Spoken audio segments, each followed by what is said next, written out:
వాగ్దానం చదువుకుందాము. మత్తయి సువార్త 15వ అధ్యాయము 28వ వచనము. నీవు కోరినట్టే నీకు అవునుగాక. ఈ వాక్య భాగములో యేసు ప్రభువారు ఆ స్త్రీకున్న విశ్వాసాన్ని, పట్టుదలను, మరి శక్తిని ఆయన చూపుతూ మాట్లాడుతున్నారు. ఎందుకంటే యేసు ప్రభువారే స్వయంగా చెప్పారు, అమ్మా నీ విశ్వాసం గొప్పది. నిజమే, ఈ లోకములో విశ్వాసం గొప్పదని ప్రభు చూస్తున్నారు. ఎందుకంటే బైబిల్ గ్రంథంలో మనం చూసినట్లయితే దీంట్లో 3 విషయాలు మనం జ్ఞాపకం చేసుకుందాం. మొట్టమొదటిగా విశ్వాసం లేకుండా దేవునికి ఇష్టట అసాధ్యమని హెబ్రీయులకు రాసిన పత్రిక 11వ అధ్యాయము 6వ వచనంలో చూస్తున్నాం. ఎందుకంటే విశ్వాసం ఉండాలి. ప్రభు యొద్దకు వచ్చామా విశ్వాసంతో ఉండాలి. కనుక ప్రతి వారు కూడా విశ్వాసంతో ప్రభుని వెంబడించాలి. అదే మత్తయి సువార్త 9వ అధ్యాయములో కూడా 22వ వచనంలో కూడా మనం చూడగలుగుతున్నాము. ఏమనంటే రక్తస్రావ రోగుతో కూడా ప్రభు అన్నారు, నీ విశ్వాసము నిన్ను రక్షించును, నీ విశ్వాసం నిన్ను స్వస్థపరచును అని ప్రభు చెప్పారు. నిజమే, ఎవరైతే విశ్వాసం ఉంటారో ప్రభు వారిని బాగు చేస్తుంటారు. రెండవది ఏంటంటే మరి ప్రభు ఆయన ఏం చూస్తున్నారంటే ప్రార్థనలో పట్టుదల చూస్తున్నాం.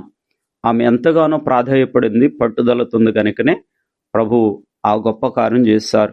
బైబిల్ గ్రంథంలో రాయబడింది కదా, అడుగుడి మీకు ఇవ్వడను అనే మాట అడుగు వానికి ప్రతి వారు కూడా అనుగ్రహించబడతాది. అందుకనే దేవుని వద్దకు వచ్చినప్పుడు పట్టుదలతో ప్రార్థన చేసి అడిగినప్పుడు దేవుడు తప్పనిసరిగా ఆనిస్తాడమటండి. అందుకనే ఈ దినము వాక్యములో మనం చూసినట్లుగా దేవుడు అడుగువారికి అందరికీ కూడా ఆయన సమాధానం ఇస్తుంటారు. అందుకనే ఈ దినము మన జీవితాల్లో ప్రభువు మీద ఏముంచాలంటే విశ్వాసం ఉంచాలి, పట్టుదలతో ఉండాలి. అదే దైవజనుల దేవదాసయ్య గారు ఒక రోగి విషయంలో మరి ఆయన చెప్పిన మాట ఏంటంటే, అట్టి విశ్వాసము అమర రోగికి ఎట్టి వ్యాధి అయినా తొలగిపోతుంది అన్నారు.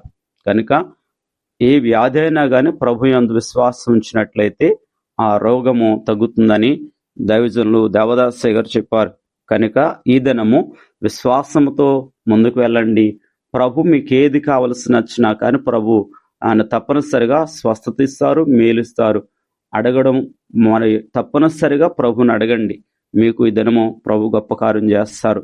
దేవుడు కొద్ది మాటలు దీవించునుగాక. ఆమెన్. ప్రేమగల మా తండ్రి, ఈ దినము వాగ్దాన ప్రకారముగా నాయన నీ విశ్వాసం గొప్పదని చెప్పి దేవా ఆమెలో ఉన్న విశ్వాసాన్ని నువ్వు ఎంతగానో చూచావు. ఈ దినమందు ఎవరైతే విశ్వాసంతో నిన్ను అడుగుతున్నారో, పట్టుదలతో నిన్ను అడుగుతున్నారో వారందరికీ కూడా గొప్ప కార్యాలు చేయి ప్రభా. ఎందుకంటే విశ్వాసము చేతనే నీవు గొప్ప కార్యం చేసావు. అబ్రహాము విశ్వాసంతో నమ్మాడు. ఆయన అబ్రహాం ఎంతగానో అభివృద్ధిలో తీసుకొచ్చారు. ఈనాడు ఎవరైతే నీ యందు విశ్వాసం ఉంచుచున్నారో వారందరూ కూడా అద్భుత కార్యాలు చేయమని ప్రార్థిస్తున్నాం. ప్రభా నీకు వందనాలు. ఈరోజు ప్రభా ప్రతి వారి కుటుంబాలు దీవించము. ఏ శోధలు రాకుండా కాచి కాపాడండి. ప్రయాణాల్లో వారు చేస్తున్న ప్రతి పనులలో అభివృద్ధిపరచు దీవించమని త్వరగా వచ్చుచున్న యేసు నామములో అడిగి వేడుకుంటున్నాము తండ్రి. ఆమేన్. తండ్రి, కుమార, పరిశుద్ధాత్మ దీవెన మీ ఎల్లరికును దయచేయునుగాక. ఆమేన్. అందరికీ మరణాత.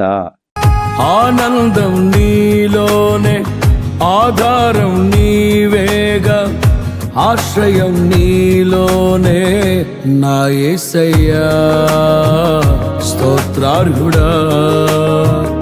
ఆనందం నీలోనే, ఆధారం నీవేగా, ఆశ్రయం నీలోనే నా యేసయ్యా, స్తోత్రార్హుడా. అర్హతే లేని నన్ను ప్రేమించినావు, జీవింతు ఇలలో నీ కోసమే సాక్షార్థమై. ఆనందం నీ